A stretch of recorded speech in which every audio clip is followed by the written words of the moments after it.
Hi hello నమస్తే welcome to Manan TV. AP liquor scam లో ప్రధాన నిందితుడు రాజ్ కసిరెడ్డి రిమైండ్ రిపోర్ట్ లో అయితే జగన్మోహన్ రెడ్డి గారి పేరు చెప్పడం జరిగింది. అయితే దీనిపైన మరిన్ని అప్డేట్స్ తెలుసుకుందాం. ఇప్పుడు మనతో ఉన్నారు ప్రముఖ పొలిటికల్ అనలిస్ట్ అప్పసాని రాజేష్ గారు. నమస్తే sir. Sir, AP liquor scam లో రాజ్ కసిరెడ్డి రిమైండ్ రిపోర్ట్ లో జగన్మోహన్ రెడ్డి గారి పేరు చెప్పడం జరిగింది. ఇది జగన్మోహన్ రెడ్డి గారు సంక్షేమ పథకాలకి డబ్బులు అవసరము ప్లస్ పార్టీ ఫండ్స్ వస్తాయని చెప్పి మనకి చెప్పడం జరిగింది. అందువల్లే చేయాల్సి వచ్చింది అని అయితే ఆయన రిమైండ్ రిపోర్ట్ లో చెప్పడం జరిగింది. అసలు దీన్ని ఎలా చూడాలి? అంటే మనకు ఒక పాపులర్ సామెత ఒకటి ఉంది, శంకులో పోస్తే కానీ తీర్థం కాదు అంటారు.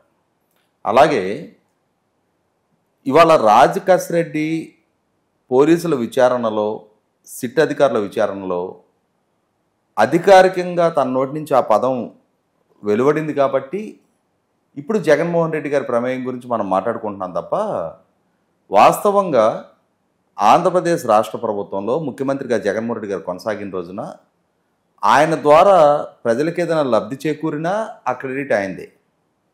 ఆయన పాలనా హయాంలో ఒక అవినీతో, ఒక ఆక్రమణం, ఒక ఉల్లంఘన జరిగిందన్నా దానికి రెస్పాన్సిబిలిటీ ఆయనదే. ఇవాళ మద్యం పాలసీ మాటన జరిగిన వేల కోట్ల రూపాయల దోపిడీ గురించి మాట్లాడుకునేటప్పుడు ఆ వేల కోట్ల రూపాయల లబ్ధి చేకూరింది జగన్మోహన్ రెడ్డి గారికి అవునా కాదా అని చెప్పని సామాన్యుడు ఎవరికి ఎటువంటి డౌటు లేదు.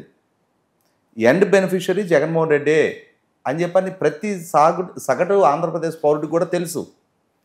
కాకుంటే ఎకాఏకిన జగన్మోహన్ రెడ్డి గారి ప్రమేయం గురించి మాట్లాడటానికి విచారణా సంస్థకి కొంత సెన్సిటివిటీ ఉంటుంది. ఆ దృష్ట్యా జగన్మోహన్ రెడ్డి గారి పేరు అక్యూజన్ నెంబర్ 1గా ఆయన పేరు రాలేదు. కానీ రేపటి రోజున ఛార్జ్ షీట్ ఫైల్ చేసే నాటికి 100కి 100 పాళ్ళు అక్యూజన్ నెంబర్ 1గా జగన్మోహన్ రెడ్డి గారి ప్రస్తావనే వచ్చి తీరుతుంది.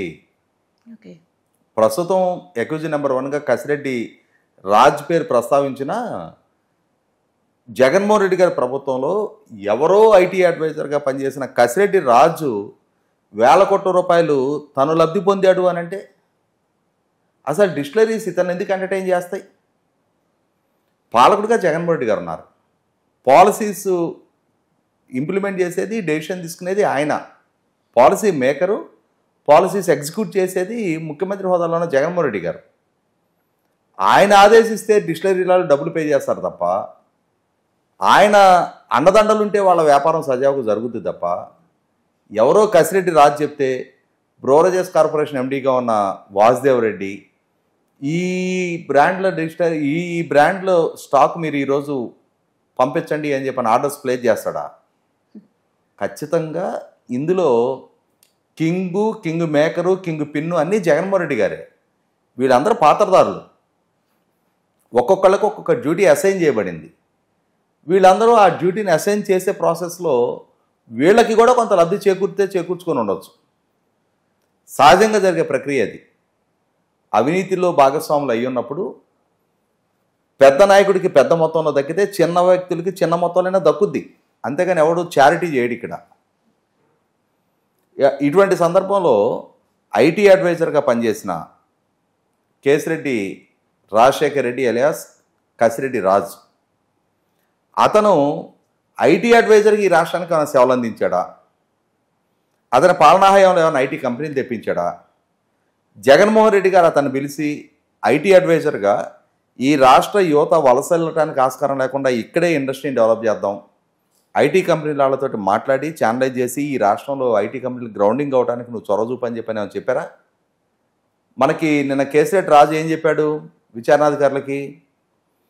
ప్రభుత్వానికి ఆదాయం సమకూరాలి, పార్టీకి ఫండ్ చేకూరాలి అని చెప్పని జగన్మోహన్ రెడ్డి గారు ఆదేశించిన మేరకే మేమందరం కలిసి కూర్చొని మేధోమథనం చేసి ఈ పాలసీని అడాప్ట్ చేసుకున్నాము అని చెప్పని. ఇక్కడ చాలా ప్రశ్నలకి సమాధానం చెప్పి తీరాల్సిన బాధ్యత జగన్మోహన్ రెడ్డి గారి మీద ఉంది. ఎందుకనంటే సహజంగా ప్రభుత్వానికి సంబంధించిన పాలసీసు ఆ డెసిషన్ మేకింగ్ ఎక్కడ జరగాలి? అయితే ముఖ్యమంత్రి కార్యాలయంలో జరగాలి, లేదు ఆ కన్సర్న్ ఎక్సైజ్ మినిస్టర్ కార్యాలయంలో జరగాలి. ఆ concern excise minister, excise principal secretary వీళ్ళందరూ కలిసి కూర్చొని నిర్ణయం చేయాలి. దాన్ని ఇంప్లిమెంట్ చేయాల్సిన బాధ్యత వాళ్ళు తీసుకున్న నిర్ణయాన్ని ఆ కన్సర్న్డ్ బ్రోవరేజెస్ కార్పొరేషను వీళ్ళు అమలు చేస్తారు.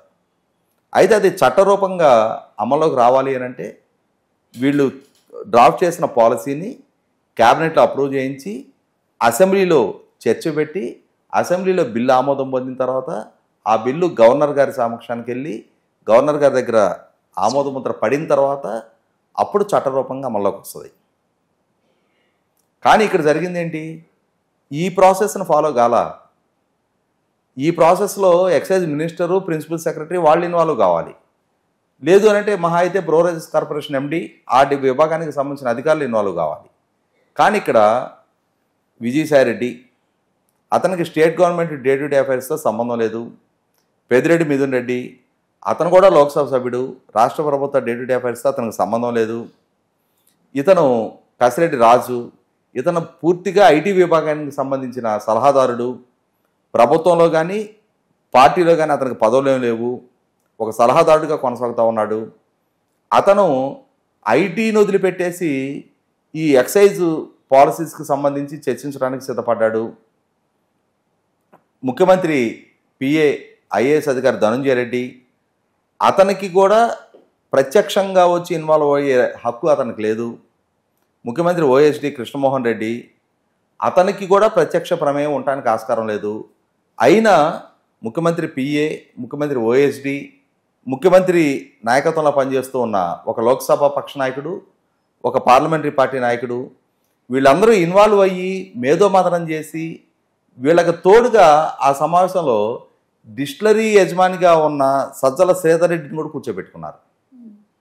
అంటే నీకు ఇక్కడ ఒక అతి పెద్ద వివాదాస్పద వ్యవహార శైలి ఏంటి అంటే, ఒక ప్రభుత్వ విభాగంలో ఒక టెండర్ కాల్ఫర్ చేసినప్పుడు ఆ ప్రభుత్వ విభాగానికి వెండర్స్గా ఉన్నవాళ్ళు కానీ ఆ ప్రభుత్వ విభాగానికి సంబంధించి సప్లైదారులుగా నమోదు కావాలి అని అంటే ఆ విభాగంలో రిజిస్టర్డ్ కాంట్రాక్టర్లు కానీ వాళ్ళు చెల్లుబాటు కారు, వాళ్ళు ఎలిజిబిలిటీ ఉండదు వాళ్ళకి. కానీ ప్రభుత్వ మద్యం పాలసీతో బెనిఫిషరీగా మారే ఒక డిస్టిలరీ యజమాని కూడా ప్రభుత్వ పాలసీస్ గురించి చర్చించే సమావేశంలో పాల్గొన్నాడు అని అంటే మనకి దీన్ని చూస్తే ఒక అంశం గుర్తుకు రావద్దు. ఢిల్లీ మద్యం పాలసీ డ్రాఫ్ట్ చేసే సందర్భంలో వ్యాపారస్తులకు అనుకూలంగా మద్యం పాలసీని తీసుకురమ్మని చెప్పని మాగంట శ్రీనివాసరెడ్డి గారు, శరత్చంద్రారెడ్డి గారి ఆధ్వర్యంలో మాగంట శ్రీనివాసరెడ్డి గారు అబ్బాయి రాఘవరెడ్డి గారు వీళ్ళందరూ కలిసి అరవింద్ కేజ్రీవాల్ గారి ప్రభుత్వాన్ని కవిత గారి నాయకత్వంలో అప్రోచ్ అయ్యారు. వీళ్ళు సూచించిన మేరకే ఎక్సైజ్ పాలసీని డ్రాఫ్ట్ చేశారు. వీళ్ళకి అనుకూలమైన ఎక్సైజ్ పాలసీని డ్రాఫ్ట్ చేసినందుకు గాను 100 కోట్ల రూపాయలు అప్పటికప్పుడు కిక్ బ్యాక్ కింద ఇచ్చారు. ఇటువంటి పాలసీని ఇంప్లిమెంట్ చేయడం వల్ల ఢిల్లీ ప్రభుత్వానికి 2600 కోట్ల రూపాయల నష్టం వచ్చింది అని చెప్పాను కదా, కేసు నమోదు చేశారు. ఇప్పుడు సాక్షాత్తు రాష్ట్ర ముఖ్యమంత్రి నుంచి మొదలుపెట్టి ఇందాక మనం మాట్లాడుకున్న వ్యక్తులందరినీ అరెస్ట్ చేశారు కదా, కవిత గారిని, శరత్చంద్రారెడ్డిని, అలాగే కవిత గారి చార్టెడ్ అకౌంటెంట్ని, ఇక్కడ పెళ్ళి అయిన అతన్ని, ఇంతమందిని అరెస్ట్ చేశారు కదా. మరి సేమ్ టు సేమ్ కదా ఇవాళ ఆంధ్రప్రదేశ్ రాష్ట్రంలో కూడా జరిగింది. ప్రభుత్వ పాలసీ డెసిషన్స్తో సంబంధం లేని వ్యక్తులు వాళ్ళు లిక్కర్ పాలసీని వాళ్ళు డ్రాఫ్ట్ చేశారంట. అంటే ఏంటి ఇక్కడ, ఎందుకు డ్రాఫ్ట్ చేశారు? వీళ్ళ రెస్టెడ్ ఇంట్రెస్ట్ ఏంటి అంటే, వీళ్ళ రెస్టెడ్ ఇంట్రెస్ట్ మామూలు పర్వాన్ని కొనసాగించడం అనే జగన్మోహన్ రెడ్డి గారు అప్పచెప్పిన అసైన్మెంట్ని సక్సెస్ఫుల్గా కొనసాగించడమే.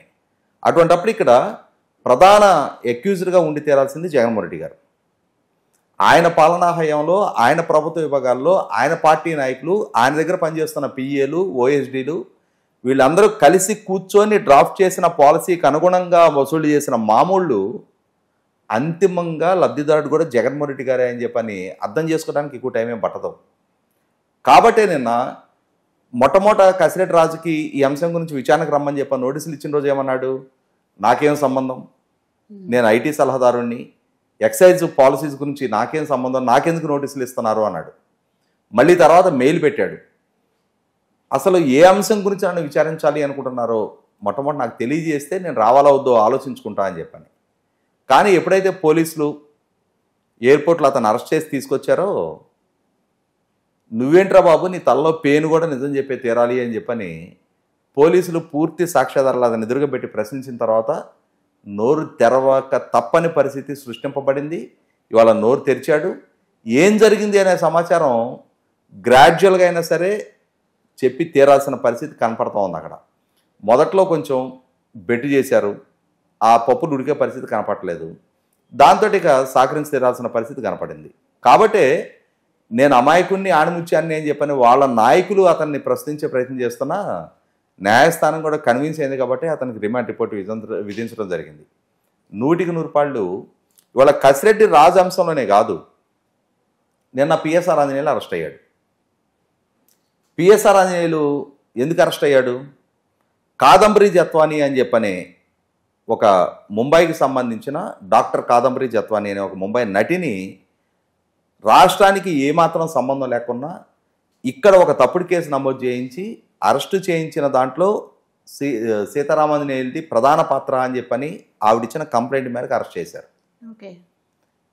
ఇక్కడ కూడా కాదంబరి జత్వానికి సీతారామాంజనేయులకి అనే వ్యక్తిగత తగాదాలు ఉన్నాయా?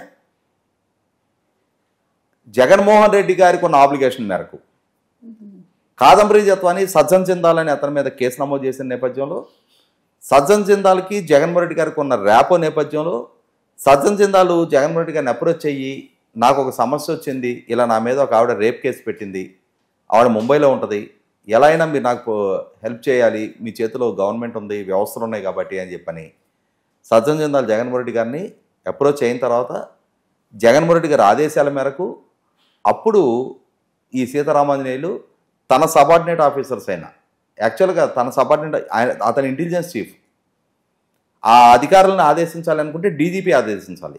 ఇతను డీజీపీ క్యాడర్ అయినా కూడా ఇతను ఆ కాంపిటెంట్ అథారిటీ కాదు.